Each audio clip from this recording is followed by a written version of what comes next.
Holy Scorsese, Batman! The Joaquin Phoenix Joker trailer is a pitch-black mashup of De Niro's 3 best Marty movies. You talking to me? Yeah, and 2 of your pals.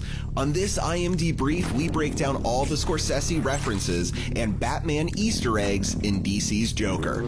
Bullying the Bat since April 1940, the Joker has evolved into one of the most beloved bad guys. Each film has taken its version of the Clown Prince of Crime a step further into the darkness, but writer-director Todd Phillips and star Joaquin Phoenix seek to out-Dark Knight them all with Joker. This film launches Warner Brothers' series of DC films that exist outside the DC extended universe of Wonder Woman 1984, Justice League, and Captain Sparklefingers. No, it's not. That's not my name. That gives Phoenix and Phillips the freedom to retcon the character into essentially whatever they want. If I'm going to have a past, I prefer it to be multiple choice. And they must see Joker as a classic Scorsese character from a trio of films that all dealt with obsessive outsiders. All set in New York, all played by Robert De Niro, who just so happens to be in Joker. What's the matter with you? Look at me. Now look at you. Now look at me. Raging Bull is Scorsese's 1980 masterpiece about a boxer's fixation on being the best, and how that ruins his life around him. In Joker, Arthur Fleck, this jester of genocide before he puts on the grease paint, is on his own compulsive quest, one to make the world smile, but the world doesn't seem to be in the mood. Is it just me? Or is it getting crazier out there? That line and Arthur's shabby pre-Joker clothes all give us serious Taxi Driver vibes. Someday a real rain will come and wash all this scum off the streets. The quintessential Bobby and Marty team-up, the 1976 tale of a New York cabbie's descent into madness, parallels Arthur's downward spiral when no one gets his jokes. Now I realize it's a comedy.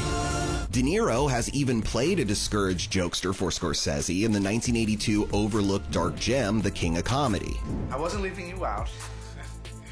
Right? Yeah. This stand-up holds his late-night hero hostage in exchange for a spot on his talk show. The connections run deepest between these two films because De Niro's playing a character very similar to the one Jerry Lewis played in The King of Comedy, and he's even wearing the same suit on a very similar vintage set. I can't believe this. Just believe it, because it's part of the surprise. Now, DC wants you to know that this movie is just one version of Joker's past, and it's never even settled on the character's given name. But most movies and comic book timelines reference the 1951 Red Hood origin story that added the trademark chemical vat that turned Joker's skin white and hair green.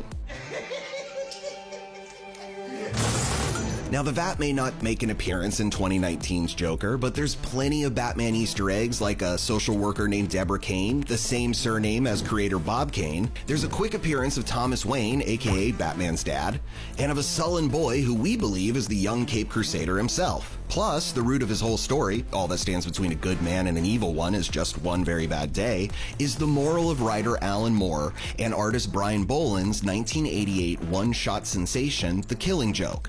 The comic that most heavily influenced Tim Burton's Batman, and thereby every single movie Joker from that point on. See, I'm not a monster. I'm just ahead of the curve. For more DC, check out Captain Sparklefingers himself, Zachary Levi, on the IMDb show at imdb.com/show. And for more trending stories, stay tuned to imdb.com/imdbrief.